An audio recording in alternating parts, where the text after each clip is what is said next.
আমি বলেছি এটা একটা ফ্যাসিস্ট রেজিম।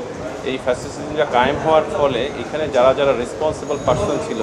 তাদের বিরুদ্ধে ব্যবস্থা নেওয়ার জন্য, এবং যারা যারা এই খুনের সাথে জড়িত, অর্থাৎ যারা যারা কি ছিল, অর্থাৎ যারা যারা মাস্টার মাইন্ড ছিল তাদেরকে, অথবা যারা এখানে মদতদাতা ছিল তাদেরকে আজকে কোর্ট একটি কথা বলেছে যে পুলিশটি গুলি করেছে সেই পুলিশটি কি শুধু নিজে দায়ী নাকি সে কারো কাছ থেকে ইনস্ট্রাকশন পেয়ে করেছিল, যে অবশ্যই সেই যেই পার্সনটাকে ইনস্ট্রাকশন পেয়েছে তারও আইনের আওতায় নিয়ে আসার দরকার, এবং যারা যারা এতে মদত দিয়েছে তাদেরকে আইনের আওতায় নিয়ে আসার দরকার। সার্বিক দিক দিয়ে বিবেচনা কোর্ট আজকে একটা রুল ইস্যু করেছে যে এই হত্যাকাণ্ডের পিছনে যারা যারা জড়িত তাদেরকে কেন একটা ট্রায়ালের মধ্যে নিয়ে আসার নির্দেশনা দেওয়া হবে না তা জানতে চেয়ে রুল দিয়েছে। সাথে সাথে